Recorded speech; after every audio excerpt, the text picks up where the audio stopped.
funny. Okay, so next up we have Rita, and she's going to be talking about some really cool stuff with Kubernetes. So round of applause for her.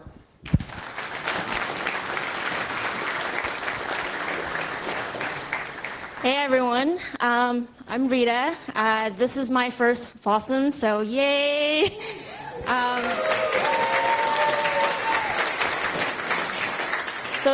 Thank you for inviting me. So I know this talk is about Kubernetes and gRPC. So I kind of want to talk about why I submitted this talk. Because prior to working on this project, I knew like how gRPC worked in theory, but then I didn't actually saw a lot of like implementation in the wild. So I was like, okay. And then as I looked at this project, I realized actually Kubernetes used gRPC quite a bit. So just to recap, right? So what is gRPC? Well, when I first started, I knew that a lot of people really liked it to build distributed services because of its ability to simply define a contract and enable developers to sort of have their client application to invoke methods from a server application, regardless of where the application's running, what language you actually write it in. So it's quite powerful. And then I started looking at Kubernetes. And as it turns out, Kubernetes uses this a lot in the code base. And one of the actually benefit of it is, as we just talked about how big the Kubernetes code base is. So one of the benefits of using gRPC is actually now Kubernetes can have this one single contract and have all the providers to write the implementation of the server-side application individually, regardless what language they want to use, and they don't have to all live in the same repository. So that is really, really, really nice for the Kubernetes maintainers. So that's sort of what I'm going to talk about, and specifically I'm going to use the encryption, like how Kubernetes actually uses gRPC to invoke external key management services to provide the encryption of its Kubernetes data. So what is key management service? So key management service is cloud operated managed service. So you think of your Google KMS, Azure Key Vault. So these are sort of managed key vault solutions that a lot of enterprises use. It's enterprise grade, and a lot of them offer hardware security module protected keys, so that a lot of the companies can just go ahead and use these managed keys for encryption and decryption. So a little bit about myself. I'm a software engineer at Microsoft. I'm based out of San Francisco, so I'm still a little jet-lagged, so just bear with me. So pretty recently, I joined the Azure Kubernetes service team, and specifically my job is to bring like Azure features upstream to Kubernetes. So when you guys run it on Azure, you have a good experience. So I'm also the core maintainer for the solution that I'm going to talk about today, which is basically the Kubernetes KMS plugin for Azure Key Vault. So maybe let's start with the problem. Like, why do we even do this, right? So I don't know how many you use Kubernetes in your company. Okay, cool. So I don't know if you remember, this happened like pretty much early last year. Apparently some hackers like got their hands on like Tesla's Kubernetes cluster, and when they got their hands on their Kubernetes secrets, as it turns out, a lot of people like myself, we actually store our cloud credentials as Kubernetes secrets, because that's how the cloud providers can actually create resources, whether that's your load balancers or your VMs, or maybe like you want to store some of your stuff in S3 or something, right? So this is a very common practice, right? So this is exactly what happened, right? Like the hackers got their hands on it, and then they were able to basically use Tesla's money. They were basically able to like mine cryptocurrency with Tesla's dime. So it sounds pretty cool, right? No, not really. So don't do that. So of course, now you say, well, how could this even happen? Like, this is like enterprise-like stuff, right? This shouldn't happen, right? Well, let's go to some of the basics. Like, so what is a Kubernetes database, right? So Kubernetes actually uses etcd to persist a lot of the Kubernetes objects. So think of your secrets, your config maps. They're actually stored in etcd. And I don't know if you guys know this, but a lot of the content, specifically Kubernetes secrets, are actually stored as base64 encoded plain text.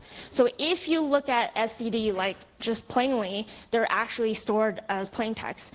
Even though when we do kubectl get secret, you can see it. It looks like maybe it's encrypted. No, it's just base64, right? So a lot of people didn't actually know this. Now let's talk about etcd.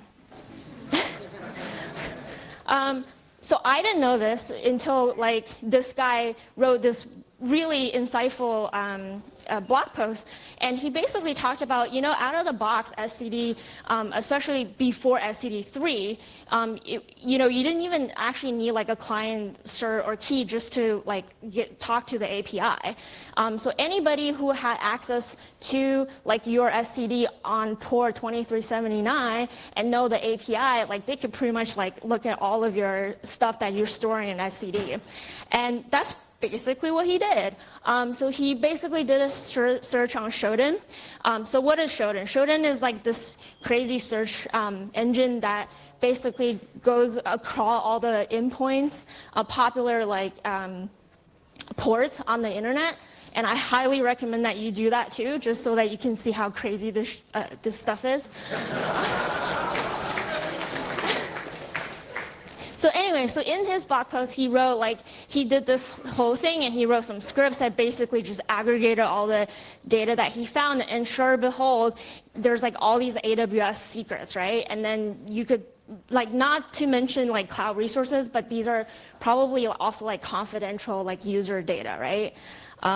So I got curious. I was like, what if I did it myself? Like, would people still are people still this dumb? Like, do they still do this? Well, yes. So I did this query like a couple weeks ago. But basically, I used Shodan to search on 2379, and this is like some poor guy's like cluster, and you can see like this is his like Docker registry keep like password.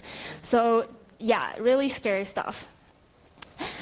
So in summary, right, if an attacker can somehow successfully get to your etcd database, whether that's through API or the etcd-ctl, you can pretty much access like a lot of the data in there, and specifically your cloud resources. Now you might say, okay, this is really, really bad. What am I supposed to do?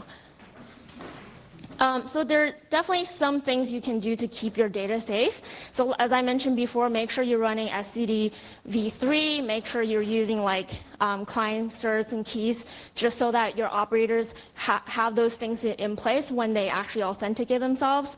But what I'm going to talk about is the reason why we wrote this thing in gRPC is like the community basically came up with like a KMS provider plugin mechanism, and it's designed with gRPC implementation such that you can actually use like the latest and greatest like enterprise grade level like KMS services that are offered you know, like by these giant companies, and you can basically use that to encrypt and decrypt your data in etcd. So even if your operator actually gets, you know, somehow they get access to the data, it's actually not plain text, it's actually encrypted. And only if you have the key, then you can decrypt, right? So let's talk about like how does it actually work, right? So, so let's talk about what happens when you create a Kubernetes secrets. So when you run this command, right? Traditionally, what happens is this data basically gets stored in your etcd via the API server.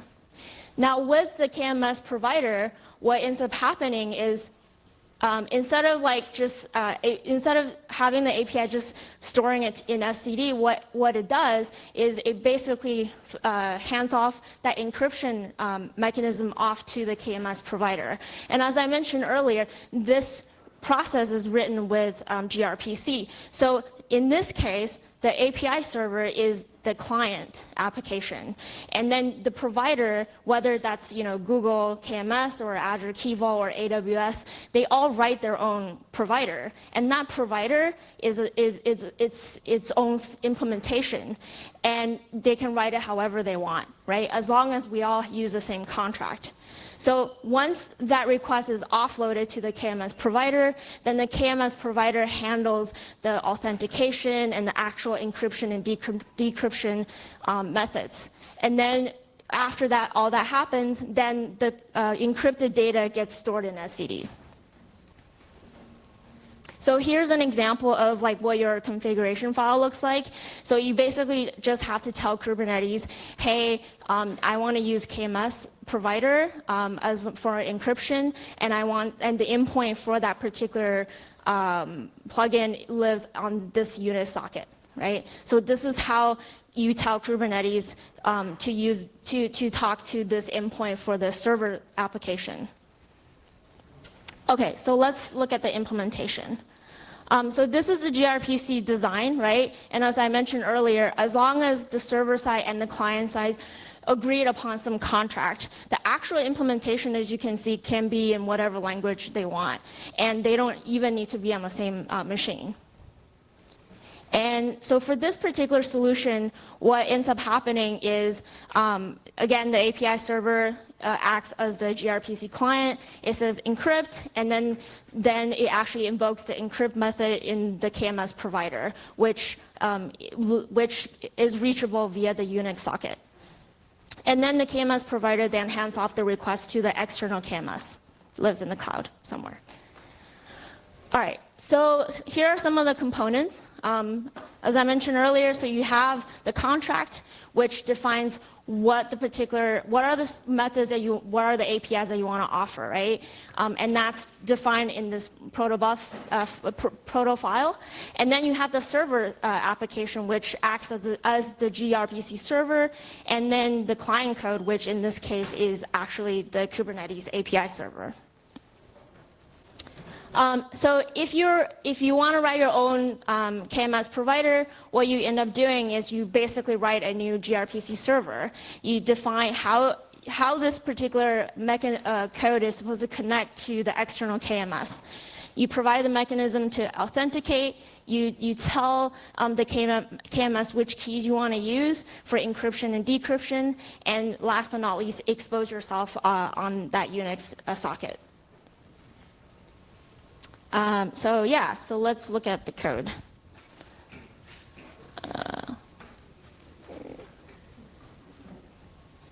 I can't find my mouse. All right. Okay, so as I mentioned earlier, so inside of Kubernetes, this is basically the contract, right? And then as you can see here, this is where we define, here are the methods that this API, this service should have. And then the same contract also lives on the server side. So in this case, as I mentioned earlier, this KMS provider lives completely off of Kubernetes in its own repo.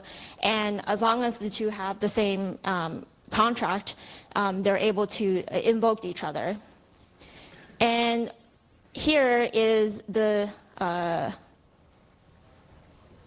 inside of Kubernetes, this is basically where the API server is acting as a gRPC client and connecting to that endpoint via that socket that we provided in the configuration file.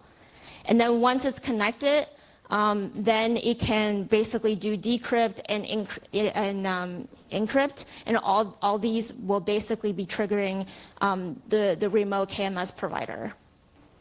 And then here on the server side, on the KMS provider side, this is actually what is happening when encrypt is called, and it basically does a handoff to the remote KMS. So and then this is where the server actually gets instantiated and actually listens on that endpoint. All right. All right, so just just to show you like what the data actually looks like. So this is a cluster without encryption. So as you can see, when I created this secret with kubectl, I said, okay, the value is my data. And then here with the stdctl command line, I'm basically able to look at the raw data. And as you can see, it's stored as plain text, and here is the plain text, right? And then here in a different cluster where where encryption is enabled, and as you can see here, it's already enabled, and then it tells Kubernetes where the endpoint is. And then when I use stdctl to look at that raw data, as you can see, this is encrypted data. All right, so in conclusion, so this again is a demonstration of how gRPC was used inside of Kubernetes to basically offload a lot of the provider-specific logic not in tree, but out of tree, right? And then again, the nice thing about this is you can keep all of the provider-specific logic, separate that from Kubernetes. And this is some links in case you want to check it out, and then just like see how it's actually done at the code level. That's it.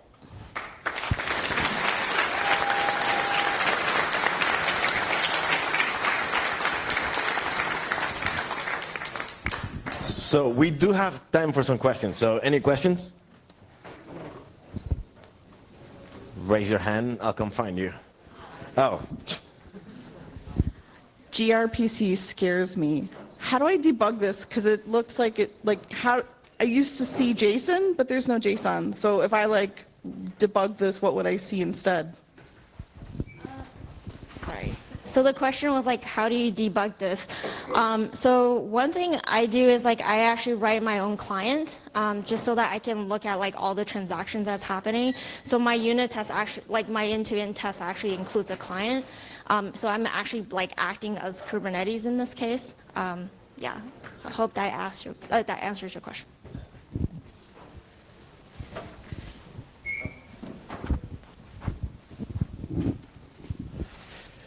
Really cool presentation. I liked seeing the code examples. One thing I noticed during the code examples is that you have the proto file in both the Kubernetes repo and in the repo of the plugin. How do you keep those in sync? No need to repeat the question. Okay, so that's actually a really good question. And one of the like documentation, so like in Kubernetes documentation, this is like telling you how to like write a KMS provider, and they literally say take that proto file and like generate your own like service files. So I don't know if that answers your question in terms of like how to sync it, but in theory though, like to write one, you would have to like get it from source. And one thing that I know will happen is like when we change versions of the thing, we will need to like keep that in sync. And so I think the provider will have to do that. It is a contract after all, right? So.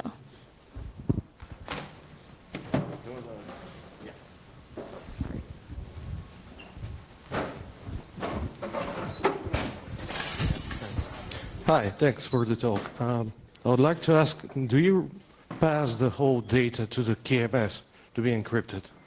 Like the whole content? Or just create a random key in front of it and just encrypt it, like a master key?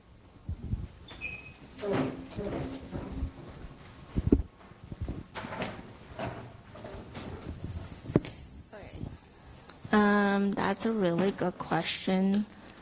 Oops. Okay, it's okay. I wanted to like show you the code.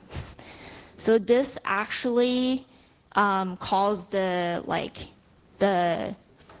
Azure Key Vault SDK, and as you can see, it gets the key, and then here so it's using the Key Vault like Go client to like encrypt, and then that's the result here. Hold on. And then here, as you can see, it's the value. Like the data is in the value. So it does, yeah. Sorry? There is an overhead because you're passing the whole content over the network. That's right. Yeah. But yeah. But that's how the SDK will handle, like that's what it expects. Yeah. Yeah.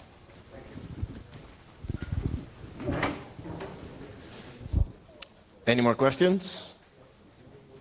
Nope. Okay, so thank you very much. Round of applause for Rita.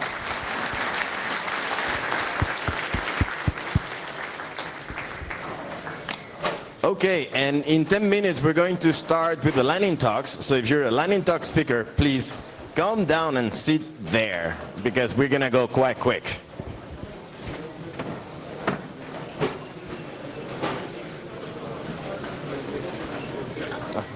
Hi. I got my laptop server with the software installed in my system. So can I use for my laptop or her system? I prefer. So do you have? What do you need? You need something? We can install it here real quick if you want to.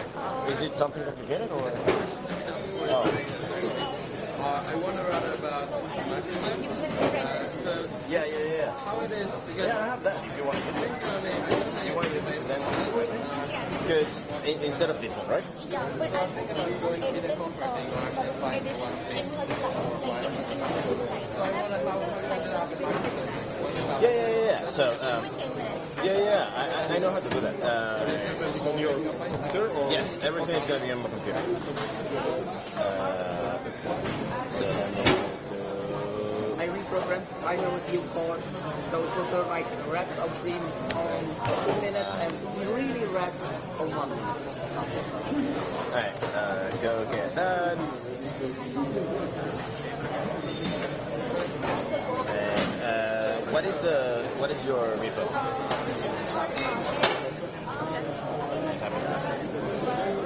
Yeah, because it's faster. Otherwise, we're gonna have to be switching. It's gonna be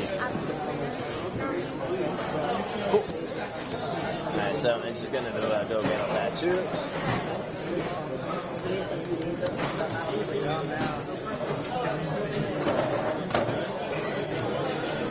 FOSDEM invalid character in the zip. Oh, we don't care. Okay, so now if I do present, is that a thing? Yes. And then we're gonna go to, so this? No.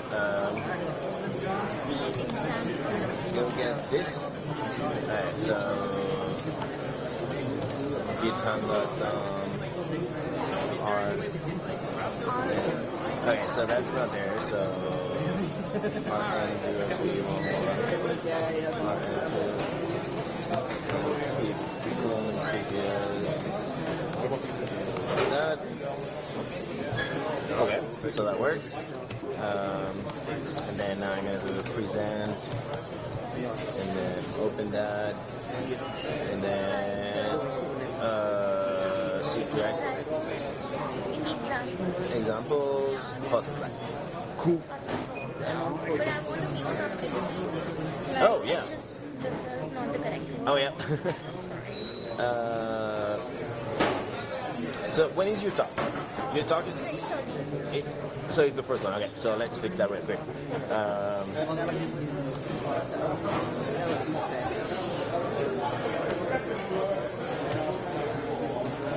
Slide. So it's an example of this one, and that was opinionated.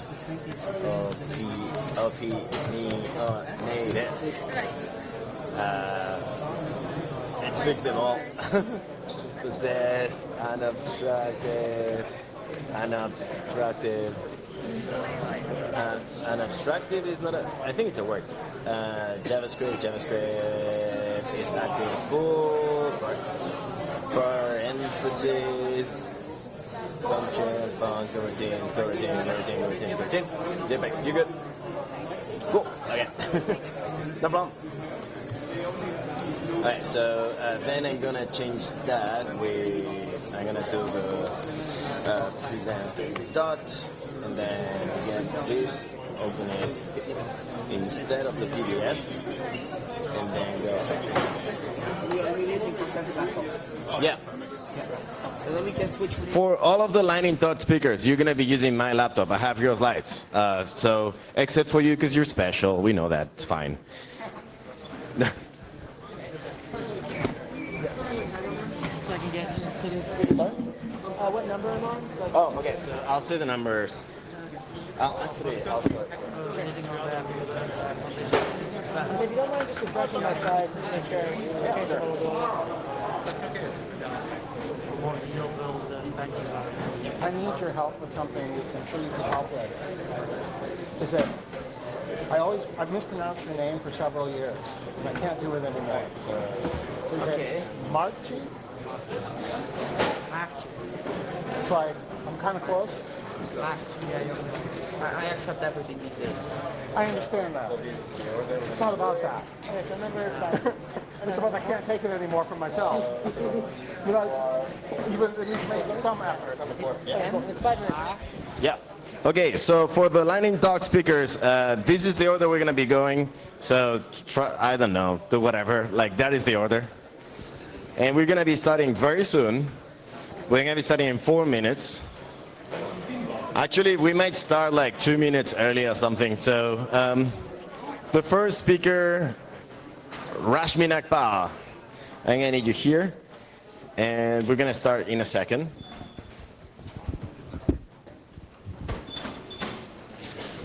I was gonna say if they're late, I will throw them a gopher, but that one looked dangerous, so no.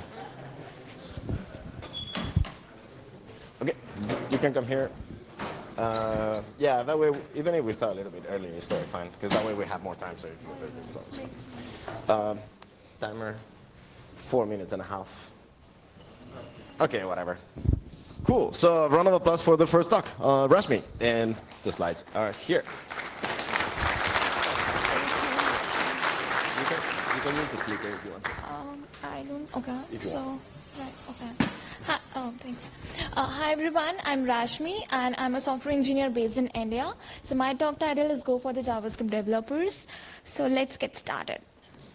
Go is like the C and the Python as a kid. So it's a common saying that Go possesses the confidence and the athletic ability like a C, and it has the good looks and the pleasant demeanor like a Python. So what exactly is Go? It's an open source compile and garbage collected concurrent system programming language, which is blazing fast because it has a young compiler with minimal speed optimization, and also it has a strict compiler, and so it's something like the things like unused imports and the unused variables or hard compile errors in Go. And it possesses clean and elegant syntax. So what are the similarities between the Go and the JavaScript? So both uses the garbage collection, and the variables and the functions, they have a specific scope. And in similar fashions, they define the variable structures and for loops and the if statements. What are the major differences between the Go and the JavaScript? So JavaScript is a single-threaded that has the main thread, which does this event loop, and there are several other threads which do the external input-output. While in the Go, the concurrence is the king, in the sense that it has the Go routines. And the JavaScript is interpreted language. It runs before the code is compiled before it runs, while Go is a compiled language. And also in Go, we can have multiple return statements. That is, if you have, let's say, an error called 500 internals of error or something like that, particular functions can return the multiple error codes. So it's very consistent and it's easy to maintain. So basic rules that the lines don't end with a semicolon, and so it's a very simple example is declaration of the array of size 3, which has integer values 1, 2, and 3, and there is a comma at the end of the 3. And the basic types like var num int is equal to 5. So it says that the variable name, that is num, it's being declared before the integer, the data type itself. So in similar fashion, the for loop and the while loop, so the similarity between C and those of them is that they don't have the parentheses. And in the same way, the flow control, that is, there is no parentheses in the if statement. It returns false when the age is less than 18 or. So what are so there are some of the advanced features in Go that are the Go routines, which I already talked before. That concurrency is the king in the Go, which so the Go routine is basically a lightweight thread, which is managed by the Go runtime. And so here, Go the function and the ABC are the three parameters. So what happens is the function and the evaluation of the ABC will happen in the same thread itself, while the function will the function will be executed in the different thread. And the channels, they can be thought of as the pipelines or the pipes in which the Go routines themselves communicate. And they also possess a type associated with it, that is the data which is allowed to transport through that particular channel. And it's being declared using this operator, that is a channel operator. Here we can see in an example that channel V. So V is being sent to the channel CH, and similar way, and how we are assigning the value to the V is, that channel receive the value from that particular channel and assign it to the variable that is V. Okay, and the personal takeaway is that those who have not yet started with the Go, it's never too late to start something anew, afresh. All it takes is practice, patience, and perseverance. I really want to thank Carolyn, Rita, and Mathiche for helping me, getting introduced to the Go language, and thank you for inspiring me a lot.